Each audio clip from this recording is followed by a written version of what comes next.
Nous sommes au Mans, le 2 février 1933. La nuit tombe sur la rue Bruyère. Dans la grande maison des Lancelins, les lumières sont éteintes. Tout semble calme. Calme jusqu'à ce que Monsieur Lancelin, le propriétaire de la maison, ouvre la porte. Au Mans, ce jour-là, 2 sœurs domestiques ont assassiné leur patronne. Une scène d'horreur absolue. L'affaire Papin va bouleverser la France. Elle va soulever les intellectuels et révéler la violence cachée derrière la servitude. Voici l'histoire de Christine et Léa Papin, 2 sœurs qui ont commis un double meurtre glaçant et mystérieux. La Fabrique Audio présente La Petite Histoire. www.lafabriqueaudio.com. Salut tout le monde et bienvenue dans la petite histoire du crime. Je suis Florent Mounier, j'ai écrit pour vous cette petite histoire que je vais vous narrer et qui a été mixée par Sébastien Girard. Vous aussi, vous souhaitez nous proposer des petites histoires, n'hésitez pas, vous nous envoyez des propositions, des suggestions sur les réseaux sociaux de la petite histoire. On est sur Insta, sur Facebook et vous pouvez également envoyer des commentaires et des messages sur Spotify ou bien encore sur Apple Podcast et Castbox. Avant de commencer, je vous rappelle que désormais nous avons un Patreon sur lequel on vous attend pour que vous formiez partie de la grande famille de la petite histoire. Pour moins de 5 € par mois, vous pouvez soutenir l'un de vos podcasts préférés. Ça nous aide parce que je vous rappelle que ce podcast est absolument gratuit. Donc 5 € par mois pour nous soutenir et d'avance, on vous en remercie. Direction Le Mans pour cet épisode. C'est la petite histoire de l'affaire des sœurs Papin. Ah oui. Quelle histoire ça aussi. Nous sommes le jeudi 2 février 1933. Nous sommes au Mans. La nuit vient de tomber sur la rue Bruyère. Il est un petit peu plus de 19h et un homme élégant, moustache soignée, chapeau feutre, est en train de s'avancer vers une maison bourgeoise au numéro 6. Cet homme-là, c'est René Lancelin, ancien avoué, administrateur de la Mutuelle du Mans. Il rentre comme chaque soir retrouver sa femme Léonie et leur fille, Geneviève. Mais ce soir-là, quelque chose ne va pas. La maison est plongée dans le noir, pas une lumière, pas un bruit. Il frappe à la porte, personne ne répond. Il tente d'ouvrir la porte avec la clé, la porte résiste, elle est fermée de l'intérieur, alors il fait le tour. Il frappe à nouveau. Là, il y a un silence, il est inquiet, alors il décide d'aller chercher du renfort. Le commissaire Dupuis arrive, accompagné de 2 gardiens de la paix, Bobard et Vérité. Tous forcent la porte et ce qu'ils découvrent à l'intérieur va glacer la France entière.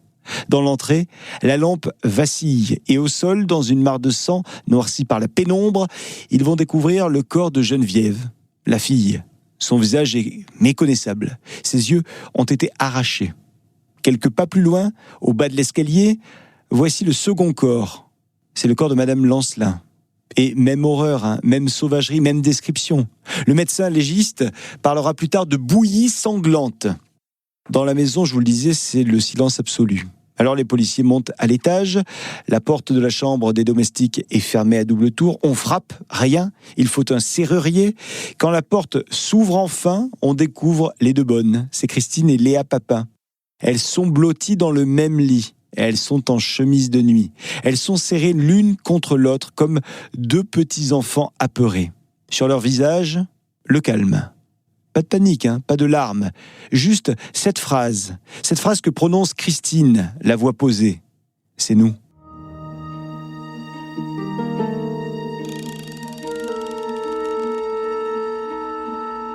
Alors, on va faire ensemble un petit retour en arrière. Un retour 20 ans plus tôt. Nous sommes dans une petite ferme, nous sommes dans la Sarthe. Un couple. L'homme, c'est Gustave Papin. Sa femme, c'est Clémence Doré. Lui est un buveur. Il est faible, sans autorité. Elle est plutôt dure comme femme. On dit qu'elle est infidèle et peu maternelle. Il y a 3 filles qui naissent de cette union. Emilia, Christine et Léa. Mais le foyer ne semble être qu'un champ de ruines. Quand Emilia, la sœur aînée, est violée par son père, la mère quitte le domicile. Elle ne dénoncera pas l'inceste. La justice prononce le divorce. Et les 3 filles vont être dispersées, chacune dans leur coin. Christine et Léa vont donc grandir séparées. Elles sont placées dans des institutions religieuses ou alors comme bonnes chez les familles. Elles vont t'apprendre à obéir, elles vont t'apprendre également à se taire, c'est à la dure. Et peu à peu, un lien étrange, presque d'ailleurs mystique, naît entre les deux sœurs. Elles ne se quittent plus, elles ne vivent que l'une pour l'autre, et elles se jurent que personne ne va jamais les séparer. En 1927, leur destin va croiser celui des Lancelin, une famille bourgeoise du Mans, une famille sans histoire, une famille respectée. Madame Lancelin, c'est une femme exigeante, mais juste, dit-on.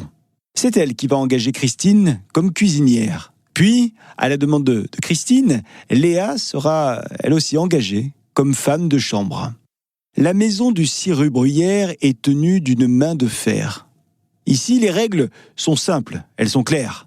On ne parle qu'au patron, jamais à d'autres domestiques et jamais aux voisins.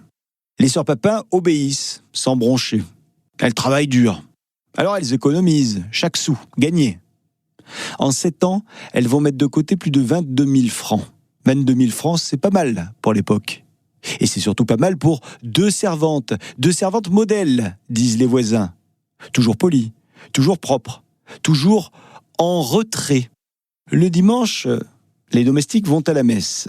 Pour l'occasion, elles sont coiffées, gantées, impeccables. Elles ne sortent jamais. Elles ne fréquentent personne. Leur seul univers, c'est simple, c'est la maison. Puis surtout, leur seule vie, c'est l'une et l'autre. Elles ne sont qu'ensemble. Elles ne font rien d'autre avec personne. Mais sous cette surface plutôt lisse, quelque chose est en train de se tendre. Christine, l'aînée, est la plus forte, la plus autoritaire. Léa, elle obéit. Toujours. Leur lien est devenu fusionnel avec les années, mais parfois, je vous le disais, inquiétant. Elles dorment par exemple dans la même chambre, et parfois dans le même lit. Elles se confient tout. Enfin, il n'y a pas grand-chose à dire. En tout cas, elles se parlent beaucoup. Elles se protègent. Elles se renferment. Et peu à peu, la moindre remarque, la moindre critique devient pour Christine une blessure insupportable. Madame Lancelin le remarque. Cette domestique si dévouée cache désormais une intolérance étrange à la moindre observation. Elle est, comme qui dirait, susceptible. En 1929, Madame Lancelin prend contact avec la maman des 2 filles. Elle décide que les sœurs vont garder désormais leur gage en entier. Ça, c'est un geste de bonté, mais pour les Papin, ce geste, c'est plus qu'une faveur. C'est une marque d'amour. Alors, les 2 sœurs commencent à appeler secrètement leur patronne « maman ». 2 ans plus tard, nous sommes en 1931, et nous sommes à la mairie du Mans. Ce jour-là, Christine se présente, elle est accompagnée de Léa, elle parle vite, elle parle nerveusement, et elle va dire à la mairie que leur patron les persécute, que leur patron les séquestre, qu'elles veulent l'émancipation. Le maire est là, le maire écoute, il est déconcerté, alors il va les décrire plus tard comme étant piqué, un mot qui, déjà, sonne comme un avertissement. Mais rien ne change, les 2 sœurs reprennent leur service, et elles sont à nouveau dociles, jusqu'à ce soir d'hiver.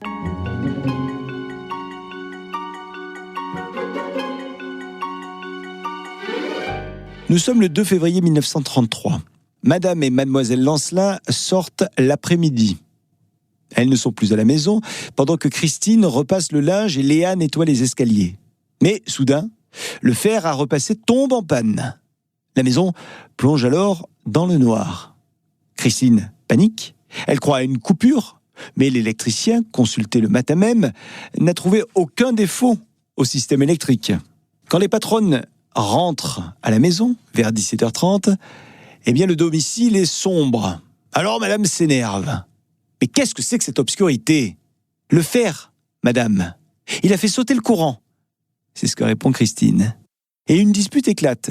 Les mots montent, les voix se serrent et soudain, tout bascule. Christine se jette alors sur madame Lancelin. Geneviève accourt pour s'interposer. Le combat est d'une brutalité inouïe. Les cris résonnent, semble-t-il, dans la maison. Christine hurle à sa sœur « Défends-moi, arrache-lui les yeux !»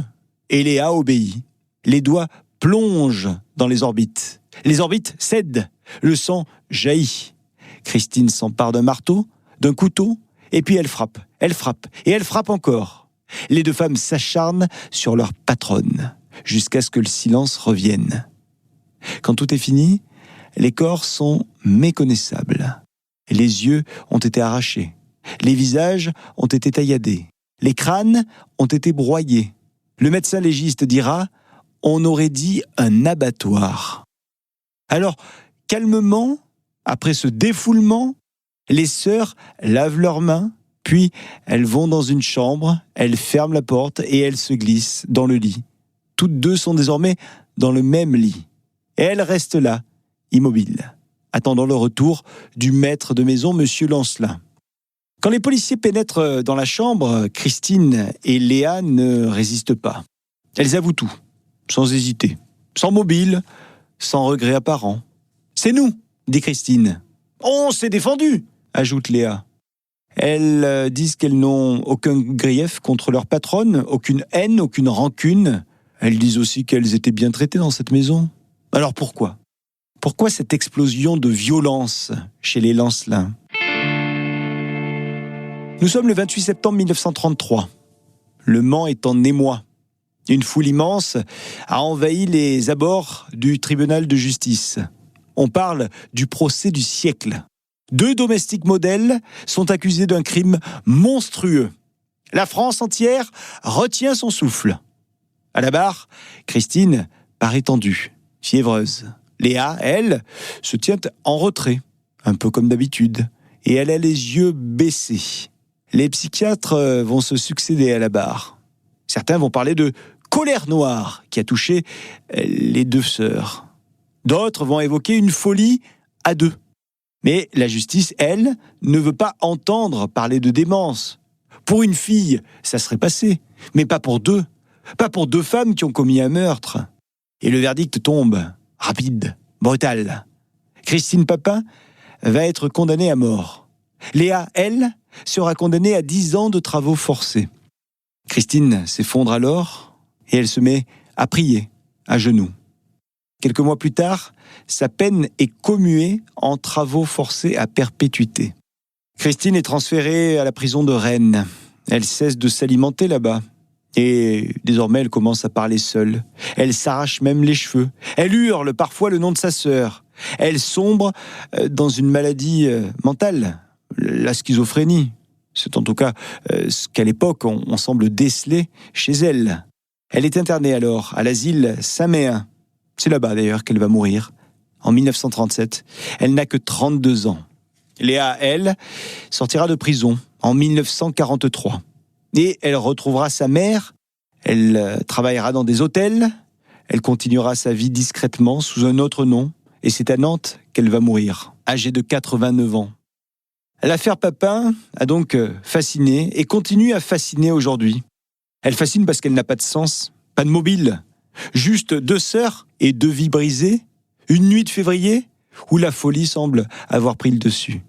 Des écrivains, des philosophes, des psychanalystes se sont penchés sur cette histoire. Sartre, Beauvoir, Lacan, tous ont cherché à comprendre. Est-ce qu'il s'agissait d'une révolte sociale ? Est-ce qu'il s'agissait d'une crise mystique ? Ou est-ce que c'était la simple explosion d'un lien trop fort, trop exclusif entre 2 sœurs ? Personne ne le saura jamais. Ce qu'on sait, c'est que au soir du 2 février 1933, au 6 rue Bruyère, 2 sœurs, 2 domestiques modèles, ont fait vaciller toute la France. Et leur nom, Papin, est resté à jamais associé à l'un des crimes les plus incompréhensibles de notre histoire. Voilà pour cette petite histoire autour de l'affaire des sœurs Papin. Vous avez aimé cette petite histoire, n'hésitez pas à la partager, à la commenter également. On vous attend sur les réseaux sociaux, mais aussi sur Spotify, Apple Podcast et toutes les autres applis de podcast. On est aussi sur YouTube. N'hésitez pas à taper La Petite Histoire podcast. Et quant à nous, on se retrouve dans quelques jours à peine avec une nouvelle petite histoire. N'oubliez pas aussi que vous pouvez nous soutenir en nous rejoignant sur le Patreon de La Petite Histoire. Pour moins de 5 € par mois, vous allez pouvoir soutenir ce podcast qui est fait de manière bénévole et avoir accès également à des épisodes inédits. À très vite pour de nouvelles petites histoires. Salut. La Fabrique Audio présente La Petite Histoire. Vous souhaitez devenir sponsor de ce podcast ? Contact @lafabriqueaudio.com. Avant de se quitter, je vous rappelle que La Petite Histoire est un podcast de La Fabrique Audio. La Fabrique Audio réalise des podcasts de marque et d'entreprise. Donc, si vous cherchez pour vous, pour votre entreprise, pour votre marque, un studio pour faire des podcasts, n'hésitez plus. Envoyez-nous un mail, contact@lafabriqueaudio.com, la fabrique avec un K.